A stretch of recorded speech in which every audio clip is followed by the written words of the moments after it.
Bandikui chemist association को बहुत बहुत धन्यवाद कि आपने इतना अच्छा प्रोग्राम रखा और हम सबको एक मंच साझा करने का अवसर दिया।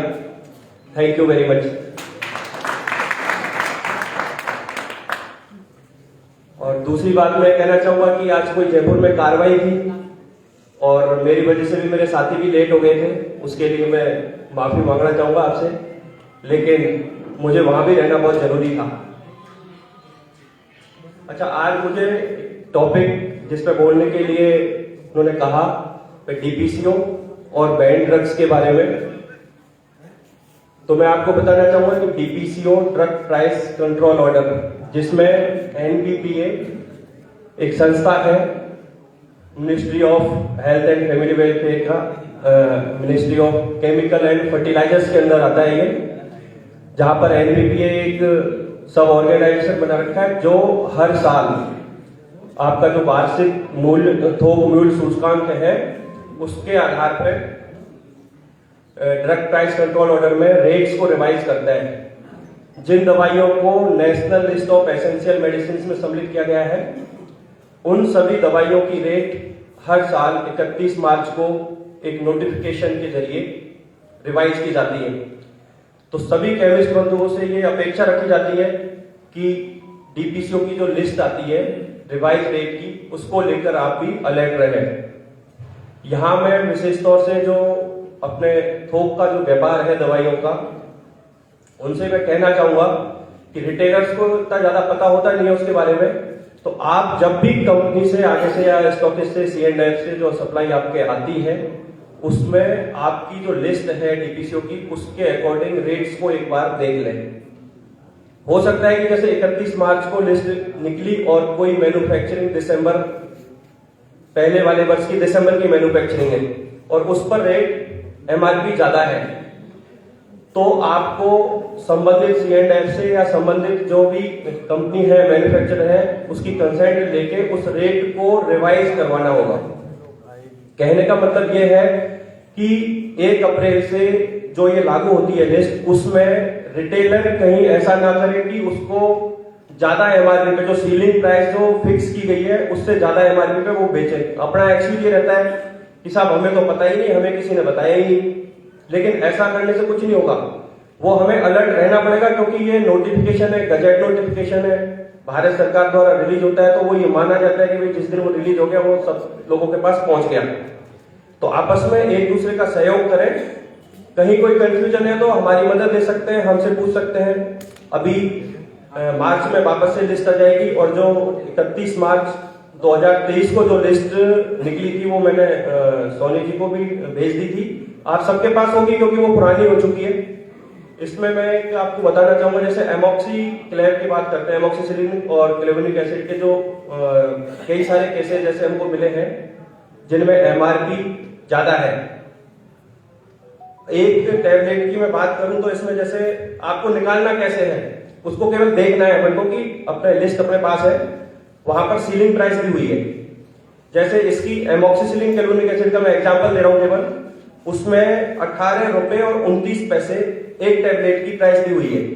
तो इसका क्या मतलब हुआ, तो उस पर टैक्स लगेगा। अपने दवाइयों पर टैक्स अमूमन 12% टैक्स में आती है, आपके बिल में सब मेंशन रहता है वो, तो अपन 18.29 रुपए प्लस 12% कर दिया, तो उसमें जो एमआरपी है 18.29 क्या है, ये सीलिंग प्राइस है। एमआरपी क्या होगी, सीलिंग प्राइस प्लस टैक्स जो कि 12% है, तो 12% टैक्स मिला के 20 रुपए और 48 पैसे एक टैबलेट की प्राइस हुई जो कि एमआरपी हो गई।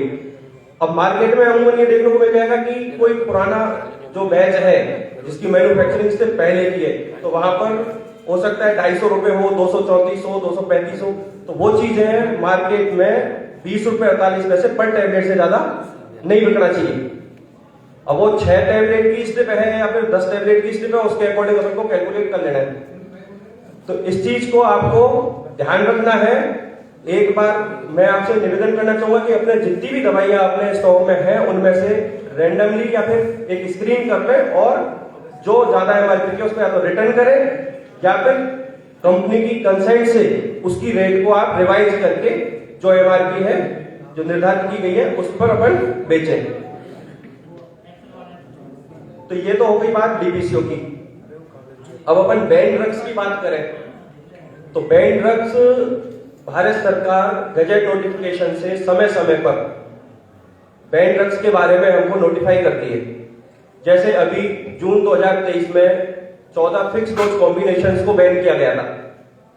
इससे पहले भी जब जब बैन किया है उनको, अच्छा सबसे बड़ी बात इसमें यह है कि इनका कंसर्न ये था कि हमको पता कैसे चले, तो पता करने के लिए सीडीएसओ की वेबसाइट है, जो ऑथेंटिक जो है अपन उसकी बात करें, सीडीएसओ की वेबसाइट आप मोबाइल में या अपने लैपटॉप में खोलेंगे, वहां पर एक टैब दिया हुआ है नोटिफिकेशंस। नोटिफिकेशंस पर जब आप क्लिक करोगे तो वहां पर अलग अलग तरह के सर्कुलर्स और एक सब टैब आएगा उसमें गजट नोटिफिकेशन। तो उस गजट नोटिफिकेशन पर आप जाएंगे, उसको देखते रहें, वहां पर आपको इसकी ऑथेंटिक सूचना मिलेगी। अब बहुत सारे केमिस्ट का ये कंसर्न होता है कि हाँ वो तो रिवॉक कर दिया गया, तो यदि रिवॉक किया गया है, किसी कंपनी पर बैन किया, मतलब कोई प्रोडक्ट को बैन किया सरकार ने और वो कंपनी कोर्ट में चली गई, तो वो पर्टिकुलर कंपनी ने उस बैंड प्रोडक्ट को रिवॉक करवा लिया, तो उसका भी गजट नोटिफिकेशन रिलीज होगा और उसकी भी जानकारी वहां पर दी हुई होगी। तो अपन सभी को जागरूक रहना है, इंटेंशनली कुछ गलत नहीं करना है। यदि कोई गलती से कोई चीज आपसे हुई है तो उसको अधिकारियों के संज्ञान में लाना है और उसको आगे से बंद कर देना है। मैं मानता हूं कि दौसा में जो हमारे कंट्रोल ऑफिसर है, दोनों इंस्पेक्टर कम और फैसिलिटेटर के तौर पर ज्यादा काम करते हैं और आप सभी को भरपूर सहयोग भी करते होंगे। बस आपको केवल ये करना है कि अपना इंटेंशन कभी गलत नहीं रखना है, नशा नहीं बेचना है और नकली दवाइयों के बारे में सजग रहना है कि कभी कोई मार्केटिंग एमआर जो है, रिप्रेजेंटेटिव है, वो आपको आके कहे कि साहब हम तो ये आपको जिफी है, मार्केट में रेट तो इतनी मिल रही है, हम तो इतने सस्ते में दे देंगे, तो अलर्ट हो जाओ। वही एक सोर्स होता है जिसको आप हमारे साथ भी शेयर करो कि मार्केट में इस तरह का चल रहा है, तो अपन उस पर सब ध्यान रखेंगे और आप लोगों के सहयोग से ही काउंटरफिट और एनएसक्यू दवाइयां पकड़ी जाती हैं। तो हम आपका सहयोग आशा करते हैं कि आप हमें इस चीज में सहयोग करते रहेंगे, क्योंकि इनपुट हमेशा केमिस्ट से ही मिलता है। कोई एक केमिस्ट गलत करता है, पूरी कम्युनिटी को वो मतलब उसमें कीचड़ उछालता है, तो उस चीज का अपन को ध्यान रखना है। डीपीसीओ और बैन ड्रग्स के बारे में मैं आपको यही कहना चाहूंगा, क्योंकि नंबर ऑफ लिस्ट है, बहुत सारे प्रोडक्ट्स है अभी तक जो बैन किए गए हैं और वो मार्केट में अवेलेबल भी नहीं है। जो लेटेस्ट बैन हुए वो प्रोडक्ट वो जरूर मार्केट में आ सकते हैं, वो भी अज्ञानता की वजह से।